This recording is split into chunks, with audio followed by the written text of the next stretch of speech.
Hello hi नमस्कार, मी मोनिका सोमनाथ दुर्गुडे आपल्या YouTube चॅनलमध्ये सगळ्यांचं स्वागत कर। कसे आहात सगळे? छानच असले पाहिजे। तर आता माझा व्हिडिओ येत नाही आहे, मला टाईम भेटत नाही म्हणून मी व्हिडिओ करत नाही आहे। आणि सगळ्यांना माझ्याविषयी काय एवढा ॲक्झॅक्ट प्रॉब्लेम आहे मला हेच कळत नाही आहे। अरे भावांनो, तुम्हाला कुठंतरी बहीण आहे, भाऊ आहे, परत आई आहे, विचार करा राव। मी केवढी पागल पोरगी का? मी माझ्या नवऱ्याची बळच इज्जत घालून घ्यायला का? मला अक्कल नाही आहे। मला अविनाश भाऊ म्हणतात की तू DJला फोन का नाही केला?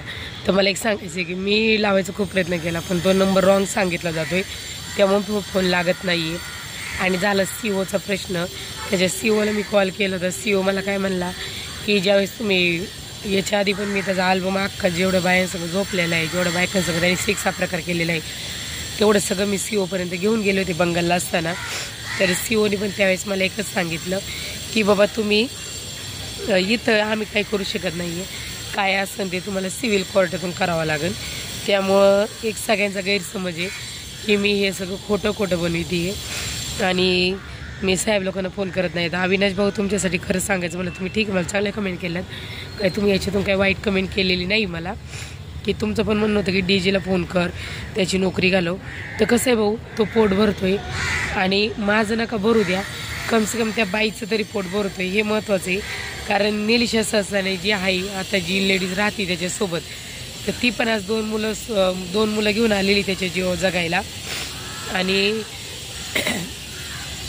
तिने तिचं नवरा पण याच्यासाठी सोडून दिलेला आहे, नाही तिने डिवोर्स घेतलेला आहे, नाही काही आहे, ती पण तशी त्याच्यासोबत राहते, एक ठेवलेली रान ह्या पद्धतीने राहते। कारण मला तुझ्या भाषेत नाही बोलायचं, कारण मीच आजारी आहे।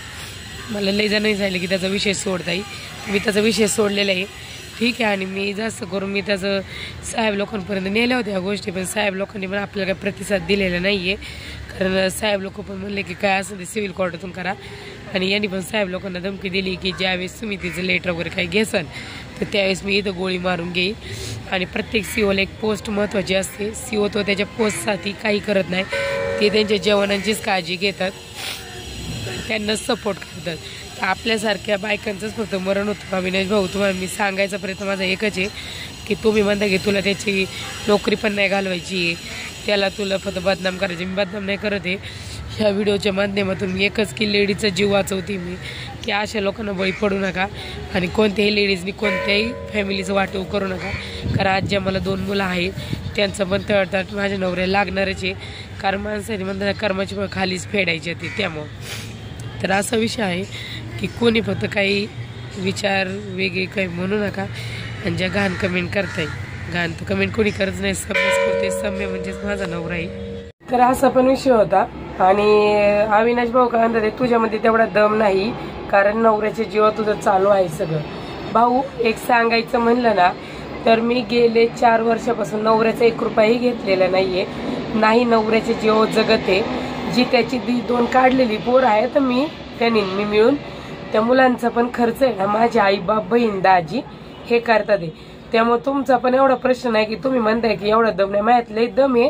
हे सोमनाथ दुर्गुडे माहिती कोणत्या लॉजवर किती बायांना मारले आणि घरात किती बाया घेऊन आले, किती बायांना मी घरातून बाहेर काढली। त्यामुळे तुम्ही माझा दम बघा येऊ नका इथं, ठीक आहे। आणि परत काय म्हणतात, मी नाही देत पण नवऱ्याची बदनामी करते, तुला नवऱ्याला नोकरीवरून पण नाही काढायचं, नवऱ्याची दया पण येते। अरे तू राष्ट्रवादी अध्यक्ष पण आहे, तुझ्याकडे एवढे मोठे पद असून सुद्धा त्याच्यावर कारवाई करत नाही, असा अर्थ दोघांची सेटलमेंट आहे।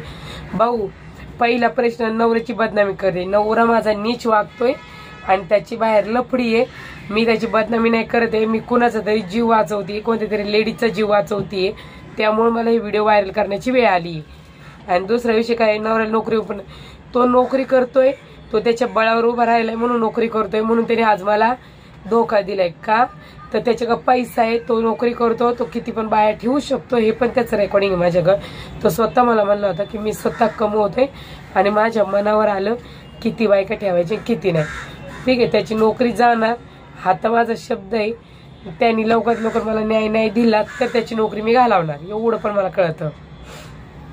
नवऱ्याची दया येणं म्हणजे सोपी गोष्ट नाही। आज 13 वर्ष झाले आपण त्याच्या संग, 8 वर्ष व्हायना मी त्याच्यासोबत राहिले, त्याच्याशी लग्न केलं, त्याला मी लग्नातच पाहिलंय डायरेक्ट। ही पण गोष्ट सांगते अविनाश भाऊ मी तुम्हाला, तुम्ही लोकांनी तरी नवरा बायको पहिल्यांदा पाहिली असेल, माझ्या नवरे मला लय वेळा पाहिलं, पण मी त्याला पहिल्यांदाच ते पण माझ्या लग्नामध्ये पाहिलंय, काळा आहे का गोरा आहे, कळलं का? आणि मी राष्ट्रवादीचे अध्यक्ष असू नाही तर नसू इथं काय प्रश्न आलाय का अविनाश भाऊ?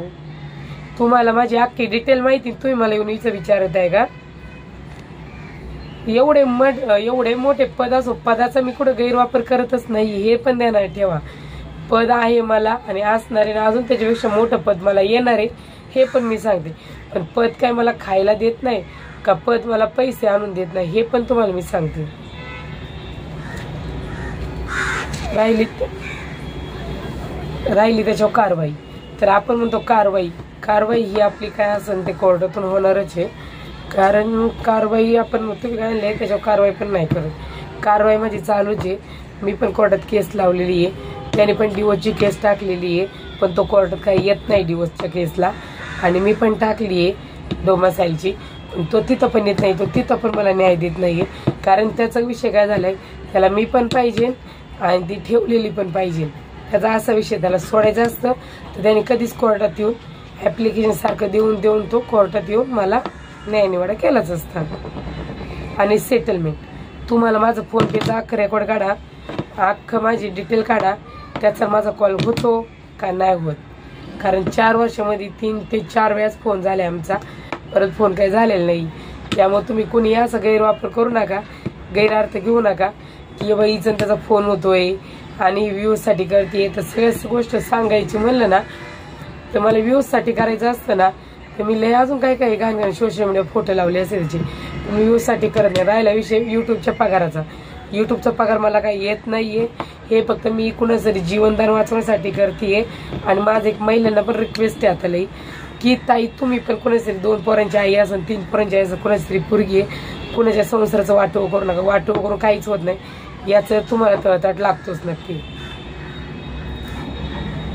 तर परत अविनाश भाऊ काय म्हणतात ते, हिची बदनामी करू का? माझी बदनामी काय करणार आहे अविनाश भाऊ? माझी बदनामी व्हायला मी कुणाखाली झोपत नाहीये. कारण सोशल मीडिया याच्यात तुम्ही तुमची मतं मांडताय, काही आता काही मांडतं, मला काही फरक पडत नाही बघा. आणि ते पण तुम्ही कमेंट कुठे केल्यात? मी आज जो माझ्या लेकरांचा व्हिडिओ पोस्ट केलाय राव, त्याच्यावर तुम्ही कमेंट करताय. म्हणलं तुम्हाला काय बोलायला पाहिजे, अजून तरी काय माझ्या शब्दात काय बोलायला पाहिजे मला तुम्ही सांगा. त्यामुळे सांगते मी सगळ्यांच्या प्रश्नांची उत्तरं दिल्यात. प्लीज मला एकच गोष्ट सगळ्यांनी विचारू नका, रेकॉर्डिंग कुठून आलं, कसं भेटलं, काय भेटलं. माझे सगळे व्हिडिओ तुम्ही अगोदर जाऊन बघा की बाबा रेकॉर्डिंग कुठून आले, काय आले. सारखं विचारून काहीच फायदा नाही, हे ध्यानात ठेवा. याचा त्रास मला होतो, याचा त्रास तुम्हाला काहीच होत नाही. अजून एक सांगते की कोण पायल यूट्यूब आहे तिने पण माझा आयडीचं टाकले, त्याच्यात कुठंतरी सहानुभूती आहे म्हणून लोक माझा विचार करतात ते.